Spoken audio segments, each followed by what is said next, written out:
delighted to welcome you this evening to this very timely panel on U.S.-China trade, taking stock and looking ahead. I'd like to acknowledge our joint venture partners. We're delighted to be partnering with Citi and with the United States Council for International Business. We are in very good hands. Our moderator this evening is Marc Merlino, who is the global head of Subsidiaries Group at Citi. He's had an extraordinary career, over 31 years with corporate banking experience at Citi, and has had direct relationship banking experiences in 5 countries: Germany, Norway, US, Japan, and the UK. He's fluent in German and Norwegian. I don't know if he's going to put that to use this evening. But without further ado, I'm going to turn the floor over to Marc. Great. Marc? Thank you very much, Noel. Thank you. Well, thank you for the opportunity to moderate this, what is clearly a very, very timely panel discussion. And on behalf of everyone at Citi, here at Citigroup Center, we wanted to thank you for joining us. This is a joint partnership event with the Foreign Policy Association, so Noel, thank you very much for that, as well as the U.S. Council for International Business. So as Noel said, I run the Global Subsidiaries Group at Citi. That may not seem so obvious as to what that is. It's part of corporate banking. It's a human network of about 1,000 relationship managers in 100 countries that are all fully dedicated to servicing the local and regional needs of our most important multinational corporate banking clients. I've been with Citi for over 30 years. I've been incredibly fortunate to have worked in Japan, in Germany. I grew up in Germany. My wife is Norwegian. I worked in Oslo for 5 years. And it's sort of a bit of a running joke at Citi that I'm not a true Citi banker because I've never actually worked in the emerging markets. Citi has been in China for 117 years, for a very long time. We are present in 12 cities in China. And I personally, and with my business, have my largest team globally on the ground in China, in Shanghai and in Beijing. We also actively support, and several of them are here this evening, our Chinese clients around the globe. We also have a network, a human network of 16 in 16 countries around the world of Chinese bankers fully dedicated to helping our Chinese clients with their growth plans. I first started going to China about 20 years ago and now visit there several times a year. I was most recently in Shanghai and Hangzhou and Beijing in November. I spent a week there. There were sort of 2 key impressions that I got from all the meetings that we had. Again, I was mainly meeting with multinational subsidiaries in China as opposed to the Chinese parents. But the 2 key themes were that our multinational corporate clients are fully all in on China. I didn't meet a single client there that was changing their plans, changing their long-term investment plans in China. And in fact, the vast majority of them were doubling up, if you will, and looking to invest even more. The other key theme was that supply chains are just not that easy to move. Often with this topic, you see that the writers of these articles in the press just say, well, they just simply move their supply chains. It's not that easy. And particularly in things like automotive and tech, it's incredibly difficult. The U.S.-China trade relationship is, in fact, a global theme. No more better example than I was into last week. I did a road trip seeing our clients in the Caribbean and Central America. I was in the DR, Puerto Rico, and Panama, and in each and every one of those locations at our client roundtable events, this topic was one of the key topics of discussion. So at this point, I wanted to introduce our distinguished panel here this evening. I'll first start off just by introducing all 3 panelists. I'll give each of them 3, 4, 5 minutes to provide some of their broader perspective around the topic of U.S.-China trade. And then we'll obviously open it up for a panel discussion. And towards the end, we've allotted 15 minutes for Q&A. We may get to that a little bit sooner if that's appropriate, and the crowd would appreciate that. First up is Scott Kennedy. He's a senior advisor on my right here of the Freeman Chair in China Studies and Director of Project on Chinese Business and Political Economy at the Center for Strategic and International Studies, CSIS. Scott has been traveling to China for almost 30 years and has interviewed thousands of officials across multiple organizations. He's also the author of numerous books on China, including The Fat Tech Dragon, Benchmarking China's Innovation Drive. His articles have appeared in a wide array of policy, popular, and academic venues. Names you know well: New York Times, Wall Street Journal, Foreign Affairs, Foreign Policy, and the Journal of Contemporary China. For over 14 years, Scott was a professor at Indiana University, go Hoosiers, right? And from 2007 to 2014, he was the director of the Research Center for Chinese Politics and Business and was the founding academic director of IU's China office. Scott, it's great to have you on board. Thank you very much. To Scott's right is Tom Orlik. He is the chief economist at Bloomberg Economics. He's the author of Understanding China's Economic Indicators, a guide to China's economic data, which, as everyone knows, is one of the great mysteries in the world. He is based in Washington, D.C., but he spent, I guess, over a decade in Beijing on the ground understanding China. Previously, Tom was the chief China economics correspondent for the Wall Street Journal and China economist for Stone and McCarthy Research Associates. He also has experience as an advisor to the UK executive director of the IMF and as a policy analyst for the British Treasury. So, Tom, thank you very much. It's great to have you here join us today. And last, and certainly not least, is Joyce Chang. Joyce is the chair of global research at JPMorgan. She oversees a team of 920 research professionals in 26 countries across the full spectrum of investment categories. Institutional Investor has named her team as the top globally in both 2017 and 2018. From 1997 to 2012, Joyce held top rankings in institutional investor surveys for emerging markets research, earning 25 number one individual rankings. That's quite an incredible accomplishment.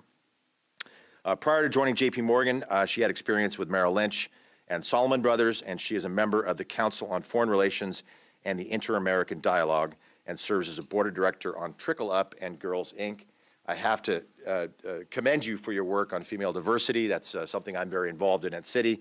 So she's also the senior sponsor for JPMorgan's corporate and investment bank Women on the Move Network, and has been named as one of the top 25 most powerful women in finance by American Banker for each of the past 7 years. So there's no question we have a fantastic panel. So let's get things going. We will start with Joyce, ladies first. Joyce, as we talked about yesterday on our briefing call, this is without a doubt, I think, the most discussed global economic topic at the moment. How much progress is actually being made on trade? And in fact, is this the main issue facing China?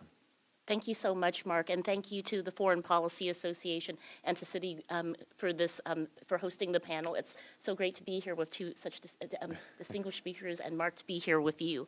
So, let me just go through our thoughts on the U.S.-China trade negotiations. But I would start with the question: is this a technology war, not a trade war? So on the trade side, we do see that progress has been made, but is it a bit of a Pyrrhic victory if it doesn't include some of the issues that I think really are going to propel the discussion going forward?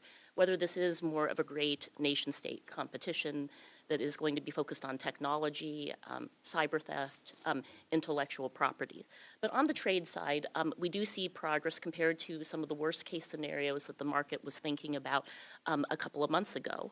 So we've seen the announcements, no tariff hikes until further notice. We are here that the Chinese have proposed to purchase an additional U.S. products that could be worth as much as $1.2 trillion over the next 6 years. We see agreement actually on certain issues which many people thought were off the table before, like the language about currency that looks like it will be included just as it was included in the USMCA agreement, that is not something where I think both sides seem to have aligned interests. Psychologically, China doesn't want to go above 7 on the currency, so they have not made this a key sticking point, but that there will be some type of currency accord. We have not seen a removal of the retaliatory tariffs, and I had heard that was a key thing that China had wanted. But I think that the Trump administration will continue to keep the tariffs as a threat, just as they walked away from the North Korean discussions because they couldn't find agreement on the sanctions. But the real issues are the structural issues, and those issues are related to forced technology transfer, a term which the Chinese really dislike, cyber theft, and intellectual property rights. And there, I think it's a much more difficult discussion that's underway. And we recently, did a big report, Made in China 2025. What does it mean for the world? How will this reshape the world order? And where do we think that China actually can be more dominant? And we do think that in certain areas like AI, artificial intelligence, China's capabilities, are very powerful. And it's not the innovation piece of it. The U.S. is just as innovative. It's the capability that China has in basically the production aspect of it, the scale at which they can roll something out because it's so centralized. You know, you go to China now, you don't use cash, you don't even use credit cards, it's QR codes. Exactly. You know, I mean, if you're trying to get a paper receipt to bring back to JPMorgan to expense something, it can take them half an hour to do that. So the things that China has always been very powerful at, even on the manufacturing side, was their production capability and to scale it. And I think the same will be true in the artificial intelligence space, and that's part of the great power competition. So on the trade side, there's some progress, but state-owned enterprises have been off the table.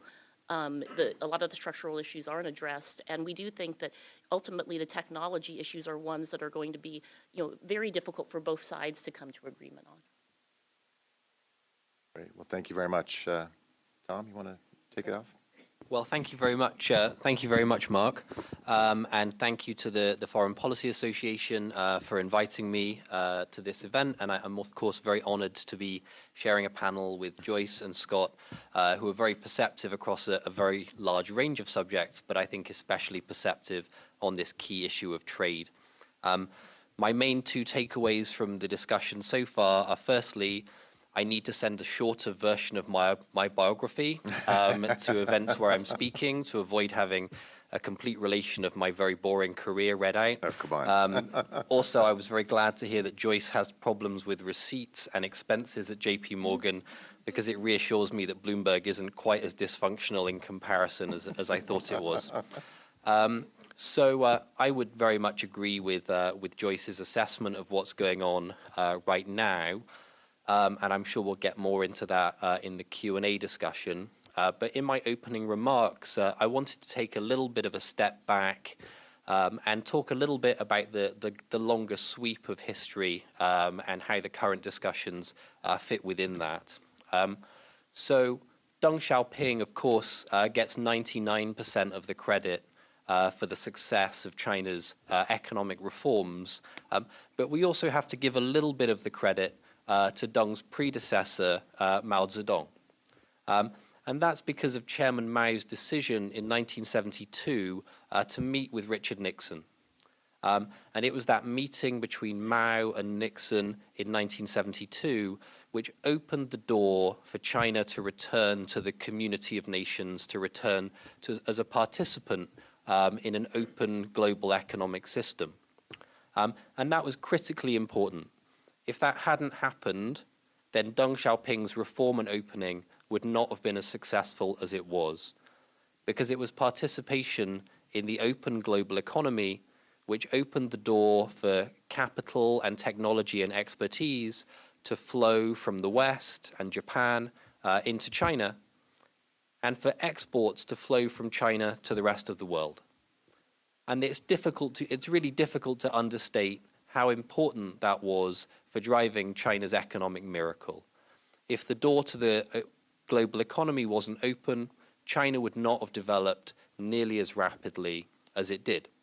Indeed, we have a case study of what happens when a communist country tries to develop behind an iron curtain, in the case of the Soviet Union, and we can see it didn't go very well.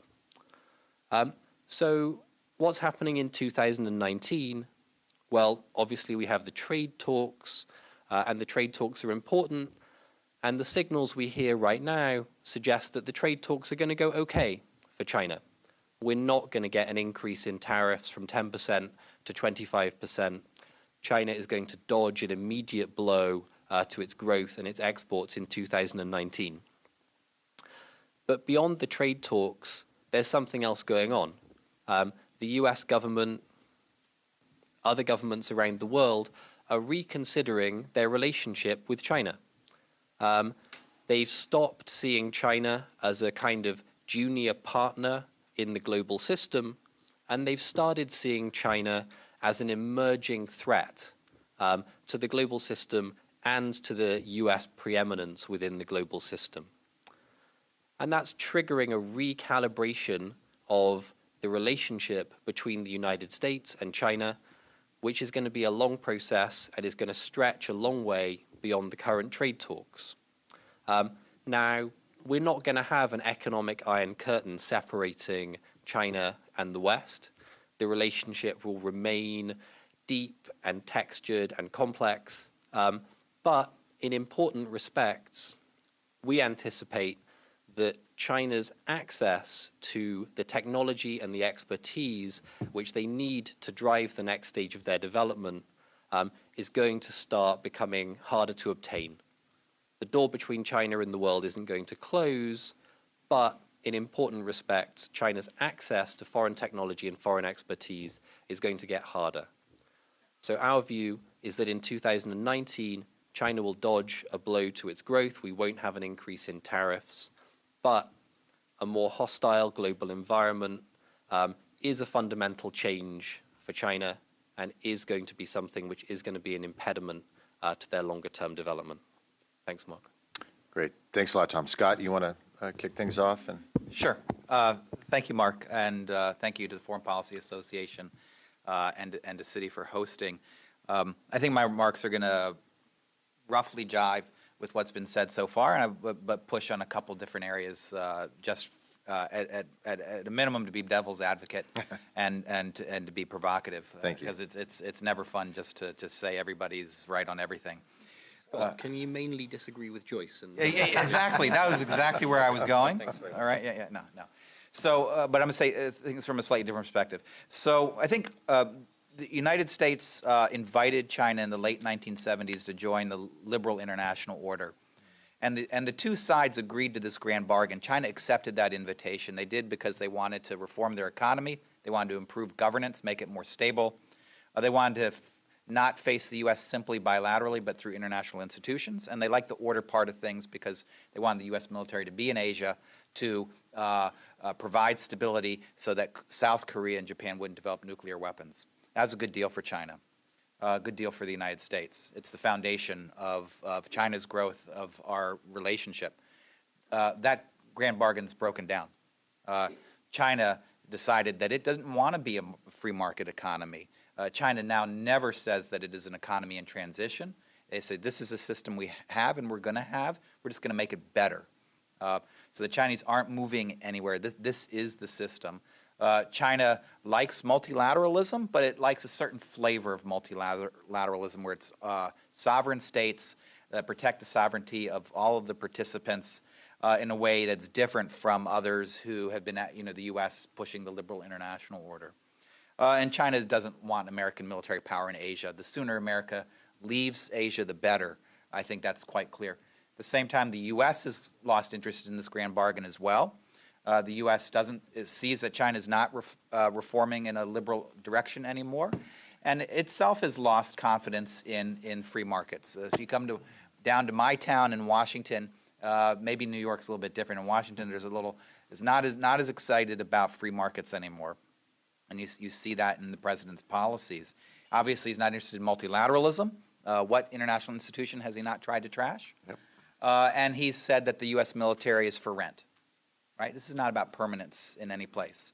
So both sides have lost interest in this grand bargain, and I don't see it being restored. Now, we could have a large clash, whether it's a clash of systems or people talk about the Thucydides trap of a rising power and a declining power, which might be demonstrated through a tech war or China trying to build an illiberal international sphere of influence and a system based on that, perhaps through the Belt and Road and Chinese-style norms, while the U.S. maintains its system. All of those things are certainly possible. And if you think Trump is bad, the Democrats, you ain't seen nothing yet, because if the Democrats win in 2020, the most likely policy that they're going to take towards China is an ideological policy. They're not going to disagree with Trump that China is a strategic competitor. What they're going to say is, you're doing it in a very disorganized way. We're going to be much more organized. We're going to focus on human rights. We're going to focus on the liberal system. We're going to put China outside that order.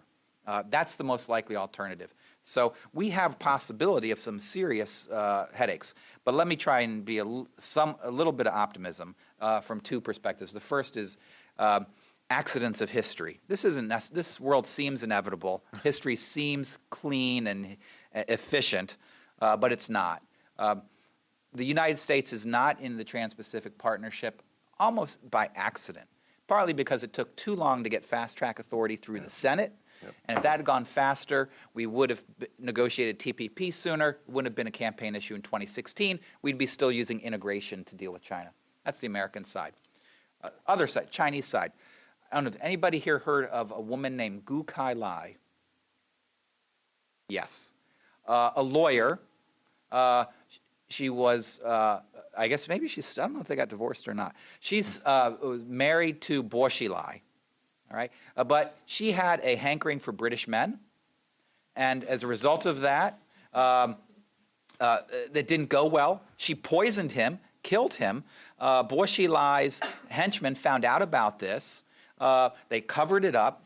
Then it looked like things were going to explode. So the chief of police of Chongqing got dressed, put on a dress, snuck to the U.S. consulate in Chengdu, told all, was eventually released. Anyway, Bo Xilai was brought down for corruption charges, right? If Bo Xilai was the main alternative to Xi Jinping by that point, hugely corrupt, but way more pro-Western. If we had had Bo Xilai as China's leader, we'd have a very different attitude from the Chinese. Wow. So just accidents, so be careful, right? But I don't want to be too joking about this, even though accidents do matter. There are other sort of longer-term reasons why we shouldn't expect that it's going to be this big clash, and we're going to end up somewhere closer to what Joyce and Tom are saying, which is, first of all, there's so many mutual benefits to the economic relationship. And if you go outside Beijing and outside Washington, D.C., and you don't just listen to the noise inside the capitals, you hear about those mutual benefits problems. And I think the more I travel around China, the more Chinese tell me, we don't need this protectionism. Actually, we could survive without it. We don't need the Great Firewall. And a lot of Americans think, we like Chinese investment in our town. So it's not necessarily inevitable. In addition, China's a tech dragon doing a lot of great things, but it's very wasteful and it's very uneven. In some places, like with data and artificial intelligence doing great, but in other places, commercial aircraft, semiconductors, it's got big, big problems. So it's not necessarily just rising as quickly as everyone sees. In addition, our political capitals, we don't look like we know what we're doing, right? I think we're doing about as poorly as we could possibly do. The dysfunction is at a pretty darn high level in both places. There's folks who I study Chinese politics, lots of problems in how Chinese policy is made. If the U.S. just modestly upped its game, we wouldn't be thinking that China is so fast in the rearview mirror. There's many ways that we could improve how policy is made in D.C. To deal with China, especially through our relationships with our allies. So I think what we're going to end up doing is exactly what they said. We're going to end up managing this relationship. The problems of the relationship, the complications of the relationship, the places where we work out. So it's going to sound like this inevitable ideological clash of systems, but at the end it's going to be something much messier, which is just usually how history actually occurs. Wow. Well, thank you very much, Scott. I mean, I've so much to cover here. In my conversations with our clients, one of the questions I'd love to put on the table in the evening, perhaps after a glass of wine or two, was what type of leader is China going to be? And I was asking that question probably 4 or 5 years ago, and that's always been an opportunity to stimulate great discussion and great debate. And I think we've touched on a lot of those topics in terms of as China evolves and as the world sees them now as a leader, not as a follower, what type of issues that brings up. Scott, I just want to touch on one thing. You touched on Belt and Road, so maybe we could just talk a little bit about that, what that means in the context of all of the discussions going on around trade and around the broader topics that Joyce had touched upon.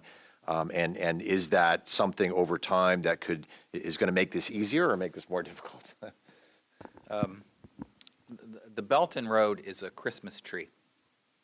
It is a beautiful tree on which you can hang a lot of ornaments to make it look very different depending on the time of year.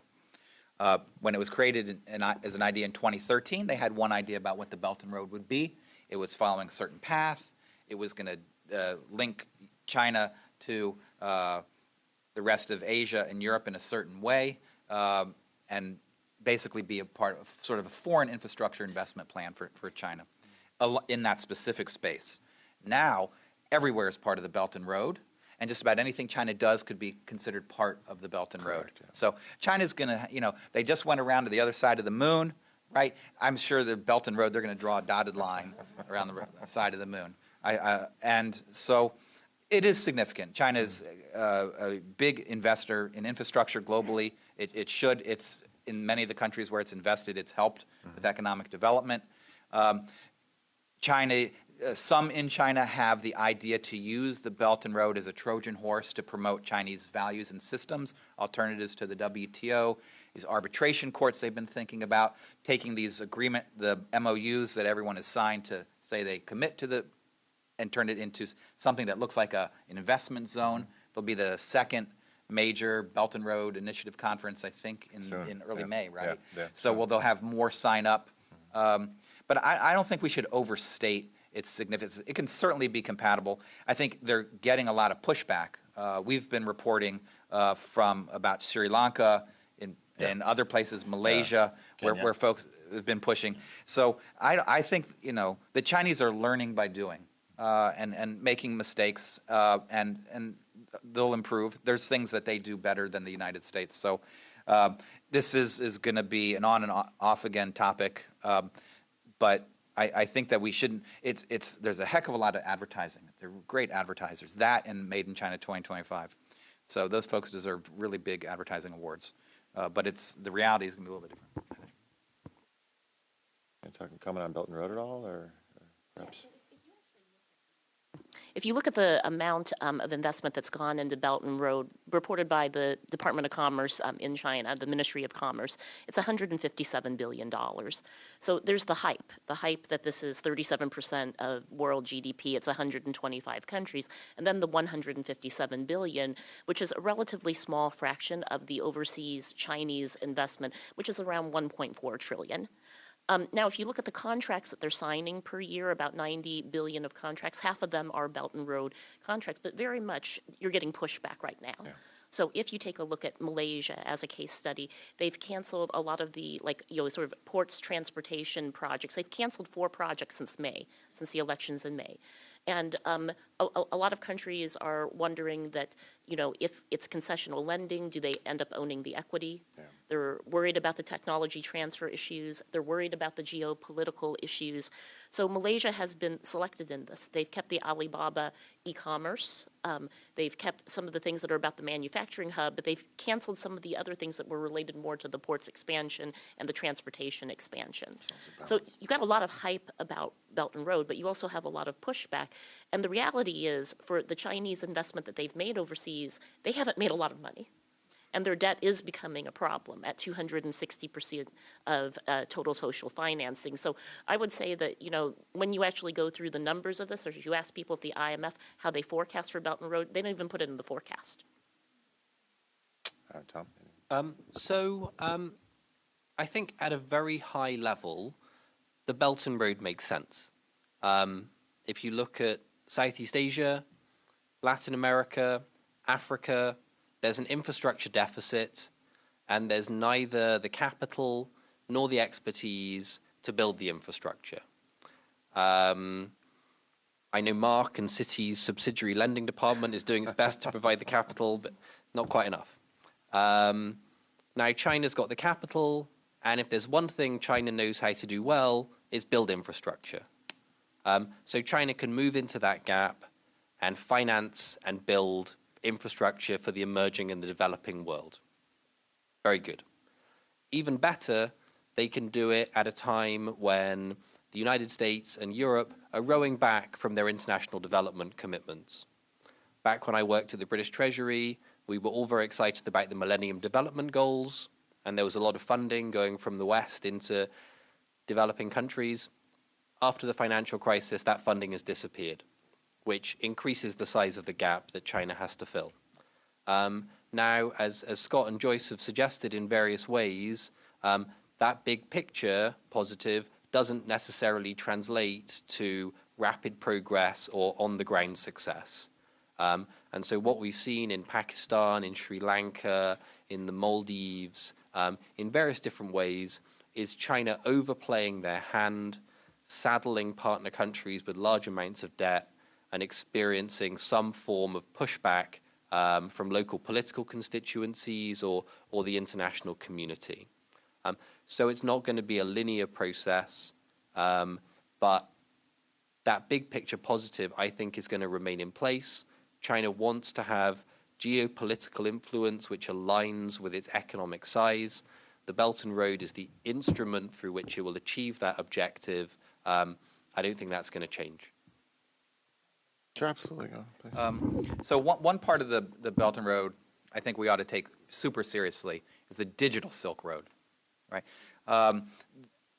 And actually, that is really a label for Huawei's investment in abroad and Chinese cell phone makers selling their cell phones, and then Tencent and others providing services across those platforms. These companies operate on a commercial basis. They want to make money, right? And they want to sell their networks and all the related equipment. And Huawei's equipment ain't so bad. And so I think they're going to try to do this and spread all over. They're doing a lot in Southeast Asia. But I think actually at the same time, it's going to invite similar kinds of problems. Because if you tell people 5G, they go, oh, that's exciting. That's going to be successful. That's the wave of the future. Actually, there still is not a good business model to make money on 5G equipment anywhere, not even the United States. Autonomous vehicles, not going to be a 5G seller. And so you're talking about developing world. Are they going to need 5G? They don't. I mean, for what they need. So that's going to eventually run into the same kinds of problems that the more traditional infrastructure has run into. Yeah, it's interesting on Malaysia and Tencent. One of my bankers was telling me a story about them making an investment into a company in Malaysia, and then basically just taking all their equipment into the company, giving them the equipment, and saying, go ahead, start using it. We'll come back in a little bit and monitor how things going, which is a very different sort of economic investment thesis than you would normally have in the West. And the question is that a great idea in the long term, or is that just going to create more problems? And so I think that's one of the trade-offs that we're seeing. One of the key debates we had at my last roundtable in Beijing with our multinational corporate clients was the fundamental question around, can two parties come to agreement on anything when fundamentally the West is a very short-term focused culture, and in many ways China is the opposite of that. We're looking at our shoes and they're looking at the sunrise. So maybe a little bit of that in terms of the context of whether that's what type of friction that may cause in the negotiations, and whether that's a hurdle that can be cleared. Yeah. Well, I do think that, China does work in these longer term plans, and you are looking at the start of a cycle where their growth is going to slow down tremendously. And this does go back to some of the points that have been raised here. The U.S. and China need each other. I mean, you can't undo globalization. No, that's for sure. So we have China's growth slowing by 2 percentage points over the next 10 years to about 4.5% of 4.5%, and that will take, we think, about 0.5% off of global growth. So a lot of people have said, look, when will China become the same size as the U.S. economy? We think by 2030 that China is about 90% the same size of the U.S. economy, but it doesn't happen that quickly, and it's not inevitable. Oh, wow. That it happens as quickly because their growth rate is slowing. So going back to the question, the long-term plan versus the short-term plan, China is planning longer term, and they have to. If you take a look at China's demographics, between now and 2050, the average age in China will increase by about 11 and a half years. In the U.S., it will increase by 4.5 years. And they've already had the working age labor force peak. This is why in areas like industrial automation and in AI, they're going to move far further ahead because they need to. They need those technology advances for where the demographics are right now. So they're thinking longer term. But, as I talk about the super cycle you're in, 4.5% growth, a current account surplus that goes to deficit, base metals that could come off as much as 40%. It has global consequences, but I think they're thinking about the demographics, what that looks like, and which sectors they really will need to compensate for the drop in productivity. And I think the U.S., I mean, I think there's some very immediate focuses here. The planting season in the Midwest is, in May, and they want an agreement in 60 days. Right? I mean, I was in Washington last week, and we talked to some of the people who were in the negotiations, and I said, look, you talk to the Europeans, and the Trump Juncker Summit, which everybody says, oh, is there going to be a Trump Juncker Summit? Will you have this before the planting season in the Midwest? Trump Juncker Summit, autos were off the table, and the Europeans are shocked that they're back on the table. So, I mean, what will this look like in the U.S.? It kind of depends on what is happening, sort of more immediately, whereas I think China does have a longer term view based on what the growth and debt trajectory, what the fiscal trajectory looks like. I mean, we estimate that the consolidated fiscal deficit, including the local government financing vehicles in China, is about 10.3% of GDP, or roughly double the U.S.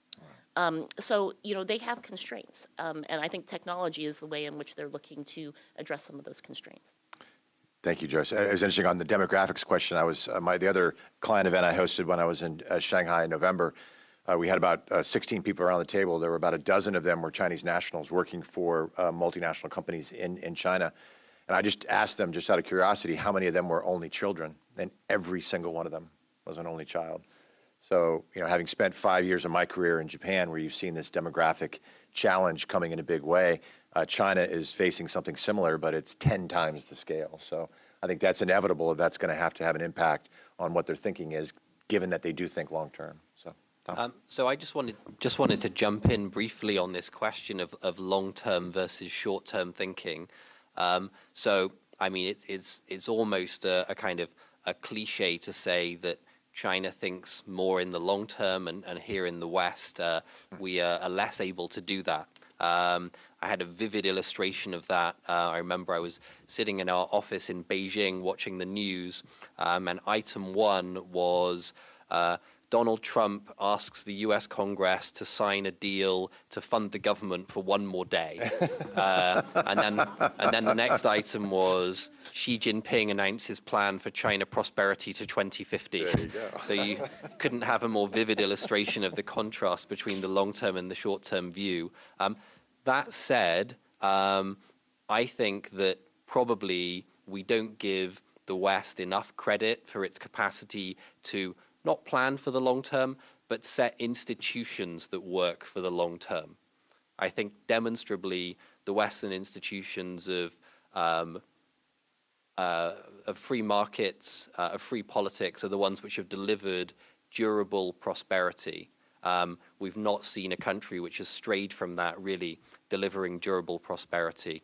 I would also add that there's a couple of really glaring examples of failure on the Chinese side to do long-term planning, and Marc brought one of them up, the one-child policy. The one-child policy was very obviously going to result in an inverted demographic pyramid, which would be a disaster for China's economy. And yet the one-child policy was allowed to run for 30 years without any change. China's policymakers rightly get credit for their capacity to plan the economy, but we saw in 2015 with the equity market collapse that there are limits to that capacity to plan and that capacity to control. So I think the sort of the long-term versus short-term dichotomy in China, between China and the West, is the right one, but the picture is kind of also nuanced. Scott, some perspective on that, or thank Sure. you, Tom. I really appreciate what both my colleagues said, and you can go too far in these. I would just say, Xi Jinping, what's he planning now? Xi Jinping spends most of his day, the vast majority of his day, planning how he is going to retain power for a third term. I swear, he is not spending time thinking about which of the technologies are the right technologies, what we ought to do in rural China, how we ought to improve the relationship with the United States. He's thinking about how to keep himself going. And so that is a certain type of planning, leads to a certain type of outcome and a pathology of the Chinese system.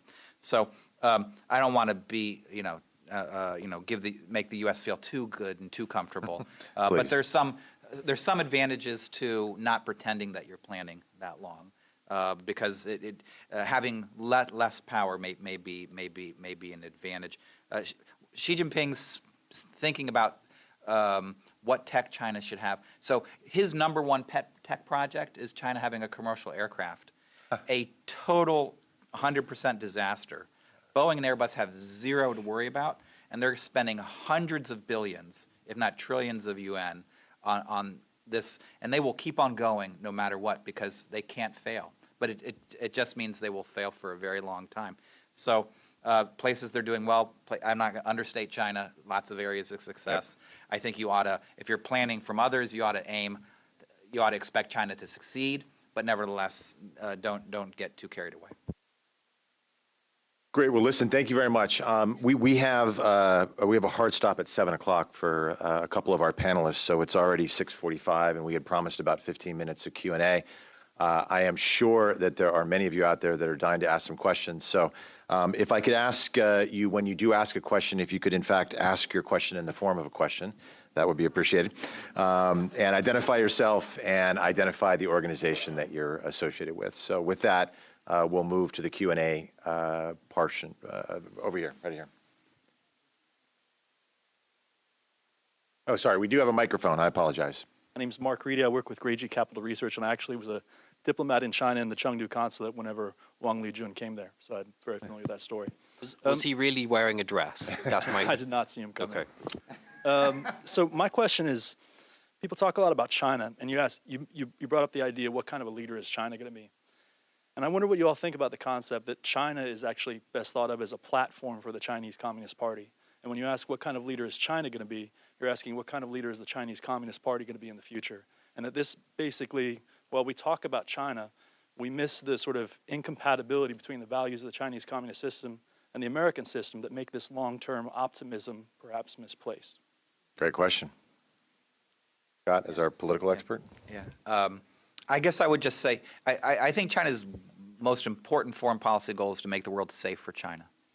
For this China, run by this party. So what do they see as threats then? So this China, this is Xi Jinping. So he is a hardline communist, believes in socialism, doesn't believe in markets, believes in the role of the party to use its ideology to shape minds, believes the U.S. is an inherent long-term strategic threat.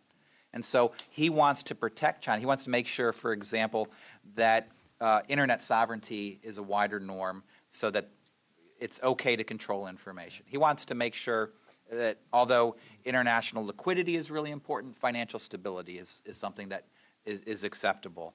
He wants to make sure that if they do Belt and Road and invest abroad, that the interests of the investors who are thought of as investors and not donors are taken into account.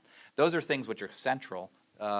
He wants to make sure that whatever they do in Xinjiang or anywhere else, they can do without worry about anyone raising a ruckus. Those are the types of things. Now, can he do that just in a I think the key question is, can they do that in a defensive way? Can they do it just with regard to China and try and get a China exception?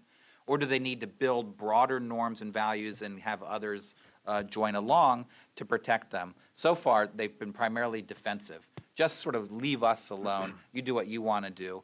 But the larger they get, the more powerful, the more ambitious they get. Maybe they'll be more offensive-minded. And that's certainly going to run into significant opposition if they do that. Tom, Joyce, you want to provide any comments on that at all? Or? No, I think that, China, I think very much that China's number one concern is how they maintain social stability at home and how Xi stays in power. And, that a lot of their planning is focused on, what they do see as the challenges that they face in their own domestic economy. Do you think the forward. risk of social instability is overstated? Because it does seem like a lot of people talk about that as the key risk domestically. Well, I mean, what China needs to do is very much looking at past precedents that I would compare it to. Is that you need to keep household income growing faster than GDP growth, and you need to create employment. Yeah. Those are the two things that China needs to do. So, I mean, when I started out as an analyst, I had worked on Japan, and you lived in Japan, but the debt was 40% of GDP. Growth was 4.5%, but Japan has had social stability because they've kept household income growing Correct. faster than GDP growth. Now their debt is over 300% of GDP, and there's no growth, and they have terrible demographics. But these are a lot of the things that I think that really could plague China, and they need industrial automation, and they need AI. So I think that very much as the panelists have said, is that their domestic considerations are front and foremost what they're concerned about, and it is, and I think you're right, there's all this hype about just sort of like the great nation competition, but the fact of the matter is, I mean, China now is 2/3 the size of the US economy. And it's very different than it was when it entered WTO, and it was 6% the size of the US economy. So there is a sense from a lot of people that you talk to, whether it's in the business community or whether it's in policy circles, that, we allowed China into the WTO because they were supposed to become more like us. Yeah. But they didn't. They did the IP, the technology transfer, and now they're 2/3 the size, and we want the reciprocity, we want to level the playing field, all the rhetoric that you hear out of Washington. But, and you will hear from many business people, we agree with some of what the U.S. is doing right now. We just don't like the way they're going about it. No, we need different rules of engagement given the way the sizes of the economies have changed. Human nature is almost always gets upset with the how, not the what. So there's no surprise there. So Tom's okay if we go to our next question? Or yeah, so our next question, yes, right here in the middle. If you could just wait for the microphone, please, and let us know your name and, and who you're affiliated with. Jonathan Hoenig at a law firm. The question is, you hear from some people that we've heard seniors Chinese people say that they ignore all statistics except for electricity consumption because it's the only one that has any accuracy. I heard a senior person a few days ago who said that the numbers are overstated by 2% and they cut that off in trying to understand now and the future of China. What are your views about Chinese data and how should we be thinking about it going forward? Tom, you want to take this one, given your... So thanks very much. Gives me another opportunity to mention my book, Understanding China's Economic Indicators. If any of you are suffering from insomnia or you want to end a romantic relationship, I suggest buying a copy. I think it's a slightly complex story. 30 years ago, 20 years ago, China had a really big problem with how it collected data. They relied on local officials to tell national officials how fast their town or their city or their province was growing, but they also judged those local officials on how fast they were growing. Wow. So there was a huge conflict of interest. Now, over the last 20 years, they've got rid of that conflict of interest. The National Bureau of Statistics in Beijing is now running the surveys. They don't depend on the local inputs. So they solved the big structural problem that they had. What many in the markets now believe is that the national data is being smoothed in line with the official GDP targets. And when we look at the GDP numbers and the industrial output numbers and the retail sales numbers, they do indeed appear remarkably smooth, much smoother than the comparable series from other countries. And so that means that we have to treat the Chinese data with a lot of caution. One of the things that we do is we look at a bunch of different proxy indexes. Some proxy indexes we build ourselves, some proxy indexes which we curate from independent research shops or the sell side. And they kind of tell a consistent story. Growth in 2014, 2015, we think was substantially lower than what the official data suggest. China didn't have a hard landing, but we think growth may have slowed to 4 or 5% in 2015. And that's consistent with what we saw with the equity market collapse and with that panic over yuan depreciation and capital outflows. Right now, I hear some voices saying growth has collapsed, they're in a hidden hard landing. That's not what our proxy indicators are saying. Our proxy indicators, electricity and other things, are actually moving pretty much in line with the official data right now.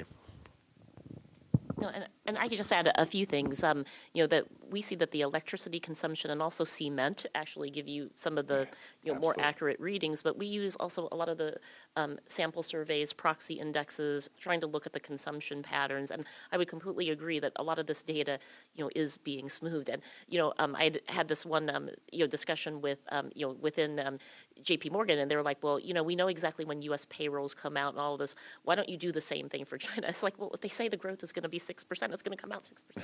I mean, this is just, I don't know why. I mean, I could do that. Certain things I feel like are quite accurate though, like the reserve numbers, the capital outflow numbers that they put out monthly, for example.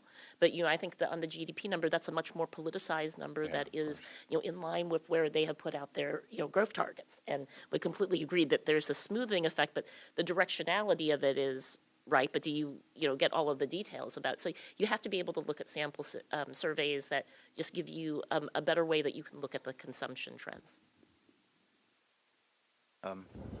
I would just add, I'm worried that the problems with data are growing recently, that they fixed some of those problems, but there's some new problems creeping in.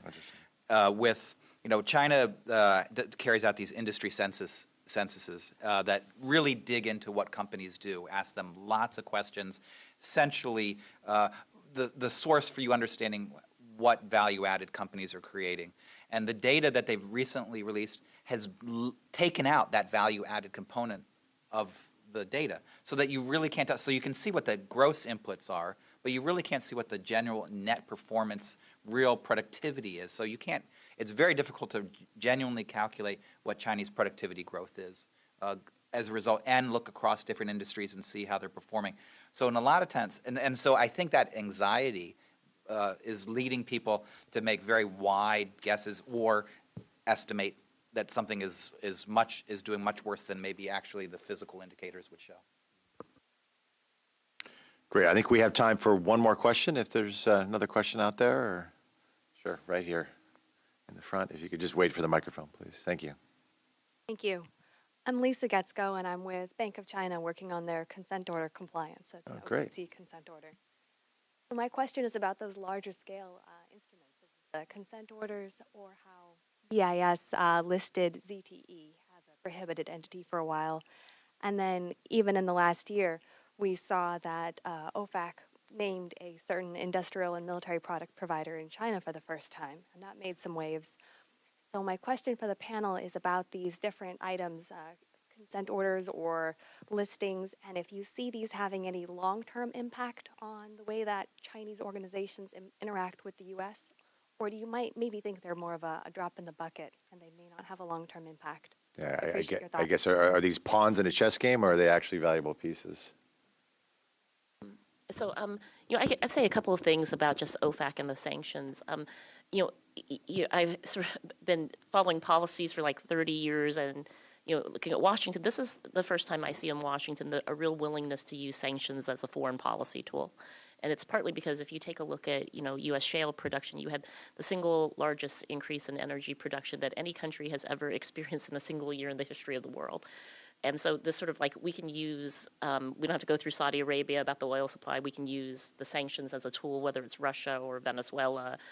China's not so much on the commodity side, but that sanctions are a tool. And you saw them walk away from North Korea because they want the sanctions on the table. North Korea won't have it. So I think the OFAC stuff is actually really quite serious and here to stay. You put sanctions in. I mean, you look at Iran, they stayed for 30 years. It's very hard to remove them.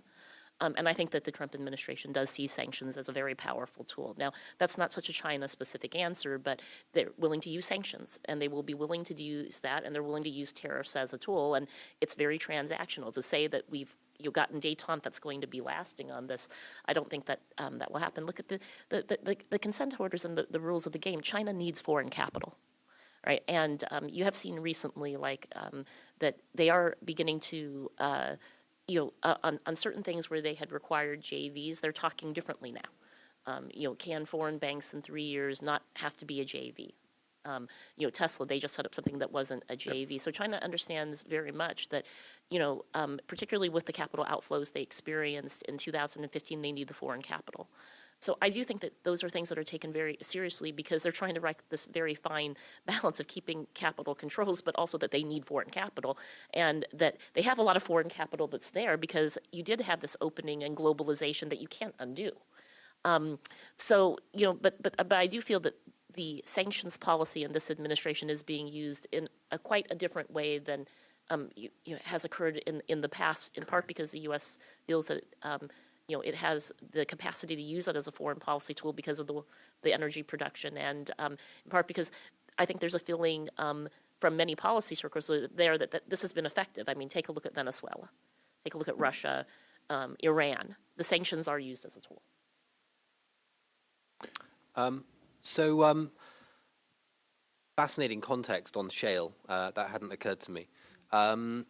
So I think the ZTE case, and for those of you who are not familiar with it, ZTE is a bit like a sort of a mini version of Huawei, very successful Chinese telecom equipment firm. I think the ZTE case illustrates the risks and the opportunities for China. Here was ZTE, perhaps not China's most famous firm, not as famous as Tencent or Alibaba, but in the Chinese context, a tech champion, a company that could succeed internationally against your Nokias and your other global telecom equipment firms. And yet, when the US announced that they were banning sales of anything to ZTE, ZTE basically faced bankruptcy. So it looked like a technology champion, but in fact, it was unable to go it alone. It was dependent on the inputs that it received from US firms. So that goes to the point which I made in my earlier remarks, that a more hostile global environment for China is a challenge for China's development trajectory. China's a rising technology power, but they can't go it alone on technology yet. But ZTE also illustrates the opportunity for China, which comes from the complexity of the global economy and the interlinkages and the mutual dependencies on the Chinese and the US side. Donald Trump imposed an embargo on sales to ZTE, and then very quickly, he removed that embargo.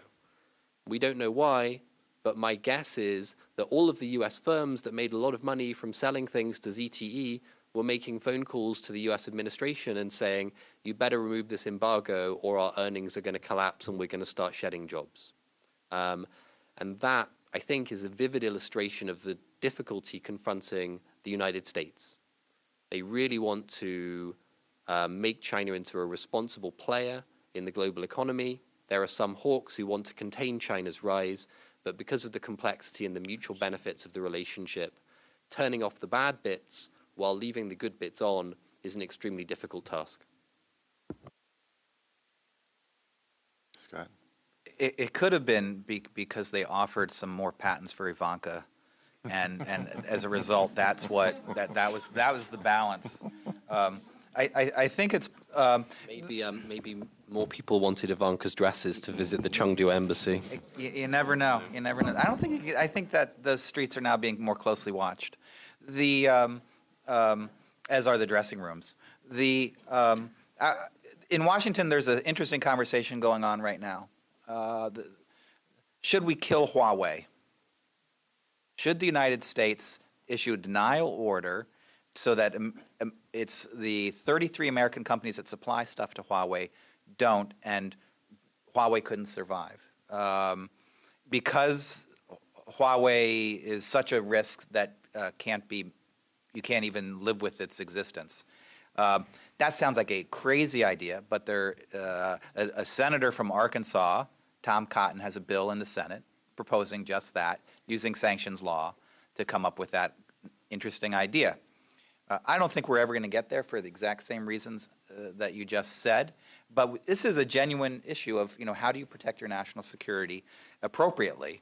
And so I think we're going to see this debate. I think that specific type solution, it may be the currency issue of the next decade. Chuck Schumer spent 15 years accusing China of manipulating currency, calling for intervention, and it was just a good talking point that he rode a long way.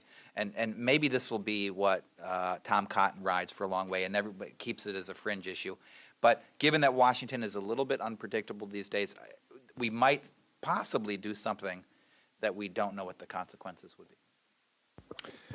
Well, listen, when you spend 10 years growing up in Germany and live in Japan for 5 years, you learn one thing, and that's to respect the clock. So it is 7:03. I had promised our panelists that we would wrap up at 7. This conversation could go on for a very, very long time, but I just wanted to thank our panelists, Joyce and Tom and Scott. Just an outstanding amount of content and perspective, and thank you very much.